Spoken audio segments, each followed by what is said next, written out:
उत्तर प्रदेश में आजमगढ़ के रहने वाले आबिद अंसारी ने घर वापसी कर ली है। उन्होंने पत्नी के साथ वैदिक रीत रिवाज से सनातन धर्म को अपना लिया है। जनेऊ धारण कर वो आर्यन राजभर बन गए और उनकी पत्नी शबनम से खुशबू बन गई है। आर्यन का कहना है कि वह सनातन धर्म से बेहद प्रभावित थे, इसलिए उन्होंने हिंदू धर्म अपना लिया। 14 साल में उन्होंने अयोध्या, मथुरा, बांके बिहारी मंदिर समेत भारत के कई मंदिरों का भ्रमण किया और पूजा अर्चना की। भगवान के प्रति उनकी आस्था इतनी बढ़ गई थी कि बहुत सालों से वो जागृत होती चली गई और पिछले 5 साल से तो वो जन्माष्टमी भी मनाते आ रहे थे। और आजमगढ़ जनपद के जहानागंज थाना क्षेत्र के सुभी ग्राम निवासी इलियास अंसारी के 3 बेटे हैं। सबसे छोटा पुत्र आबिद अंसारी है। तीनों का परिवार अलग अलग रहता है। आबिद स्कूलों में वाहन चालक का कार्य करते हैं। स्कूल प्रबंधन के साथ साथ अक्सर वो भारत के कई धार्मिक स्थलों की यात्रा कर रहे हैं। आर्यन आबिद ने बताया कि उन्हें सनातन धर्म बहुत ही अच्छा लगता है। भगवान के प्रति उनकी अटूट आस्था है। एक दिन उन्होंने अपने स्कूल प्रबंधक को इस्लाम मजहब त्याग कर सनातन धर्म ग्रहण करने की इच्छा जताई तो स्कूल प्रबंधक उनकी बात सुनकर हैरान रह गए। उसके बाद आबिद के सनातन धर्म अपनाने के फैसले को उनकी पत्नी खुशबू शबनम ने भी स्वीकार कर लिया। उसके बाद दोनों ने लोगों की मौजूदगी में अपने घर में ही देवी देवताओं की प्रतिमा रखकर वैदिक रीति रिवाजों से सनातन धर्म ग्रहण कर लिया और गंगाजल आचमन कर जनेऊ धारण कर लिया। हवन पूजा कर आबिद अंसारी से आर्यन राजभर बन गए। आर्यन ने बच्चों का नाम भी बदलकर सनातन धर्म के अनुसार कर दिया है। आर्यन ने कहा कि मैंने खुद से सनातन धर्म अपनाया है। कुछ लोगों ने विरोध किया था, लेकिन मुझे अपने फैसले पर विरोध नहीं करना है। हमें अपने फैसले पर गर्व है। जय श्री राम, जय भारत माता की, जय हिंद। सुप्रीम कोर्ट ने चेन्नई में एक सरकारी अस्पताल में इलाज करा रहे तमिलनाडु के मंत्री वी सेंथिल बालाजी को किसी निजी अस्पताल में स्थानांतरित करने की अनुमति देने संबंधी मद्रास उच्च न्यायालय के आदेश पर रोक लगाने से बुधवार को इनकार कर दिया। जैसा कि आप जानते हैं, ईडी प्रवर्तन निर्देशालय ने तमिलनाडु परिवहन विभाग में पैसे लेकर नौकरी देने संबंधी कथित घोटाले के सिलसिले में बालाजी को गिरफ्तार किया है। ईडी ने मद्रास उच्च न्यायालय हाईकोर्ट के आदेश के खिलाफ उच्चतम न्यायालय का रुख किया था और उच्चतम न्यायालय के न्यायमूर्ति सूर्यकांत और न्यायमूर्ति एम सुंदरेश की अवकाशकालीन पीठ ने कहा कि यदि याचिका उच्च न्यायालय में लंबित है और उसने ईडी को उच्च न्यायालय का रुख करने को कहा। पीठ ने कि उच्च न्यायालय ने एक अंतरिम आदेश में टिप्पणियां की हैं और इस अदालत की किसी भी मौखिक टिप्पणी का मामले पर कोई असर नहीं पड़ेगा। सुप्रीम कोर्ट ने मामले पर अगली सुनवाई के लिए 4 जुलाई तक की तारीख तय कर दी है और सुनवाई शुरू होने पर ईडी की ओर से पेश सॉलिसिटर जनरल तुषार मेहता ने कहा कि उच्च न्यायालय का आदेश गलत मिसाल कायम करता है। तमिलनाडु के बिजली और आबकारी मंत्री बालाजी को ईडी ने पैसे लेकर नौकरी देने से जुड़े कथित घोटाले के सिलसिले में धन शोधन निवारण अधिनियम के तहत गिरफ्तार किया है। यह कथित घोटाला तब हुआ था जब वह दिवंगत जयललिता के नेतृत्व वाली पूर्ववर्ती अखिल भारतीय अन्ना द्रविड़ मुन्नेत्र कषगम अन्नाद्रमुक सरकार में परिवहन मंत्री थे। बालाजी को गैर कानूनी तरीके से गिरफ्तार करने का आरोप लगाते हुए उनकी पत्नी द्वारा दायर बंदी प्रत्यक्षीकरण याचिका पर उच्च न्यायालय ने अंतरिम आदेश दिया था।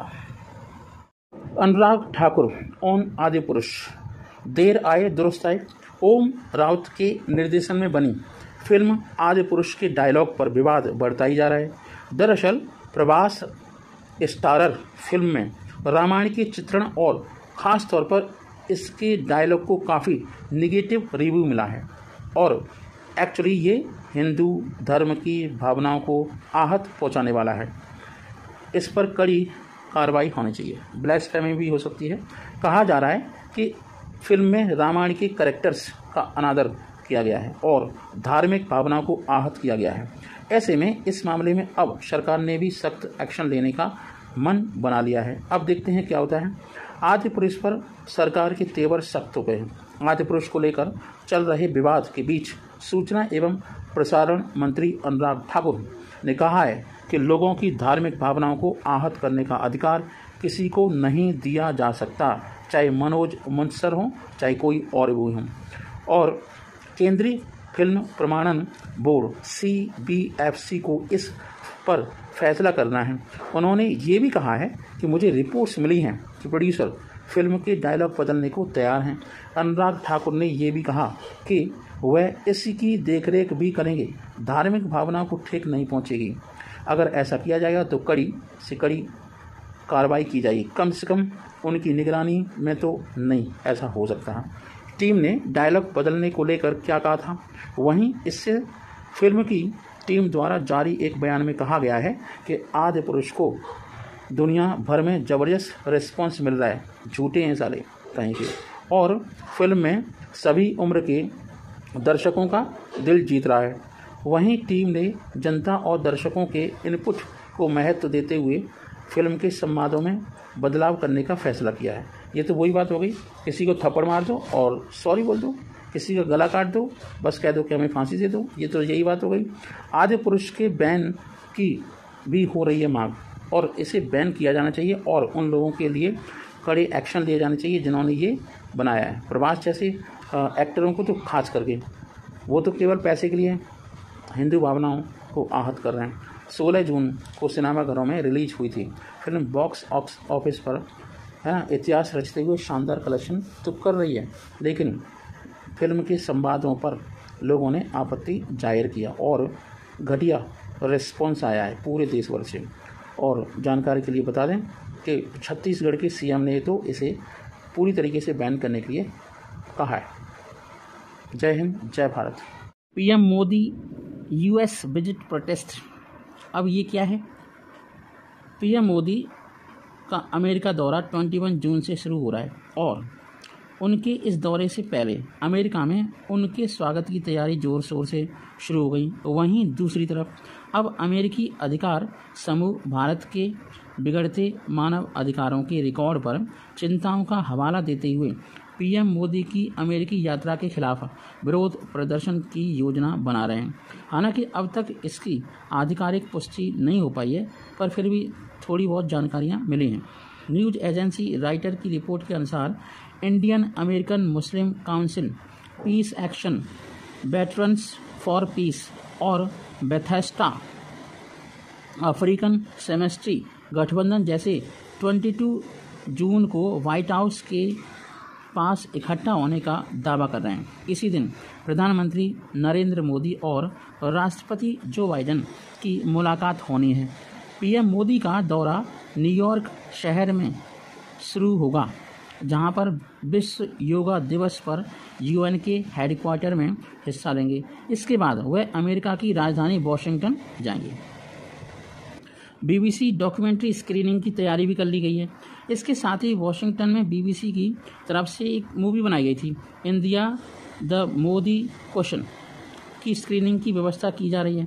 BBC की ये डॉक्यूमेंट्री भारत में विवादों में रही और भारत सरकार ने YouTube पर इसे बैन कर दिया था। इस पर सरकार ने बैन जो लगाया था उसके विरोध में कई समूहों ने मोदी नॉट वेलकम के और मोदी को हिंदू वर्चस्व से बचाओ की कहानी के लिए फ्लायर्स तैयार किए गए थे।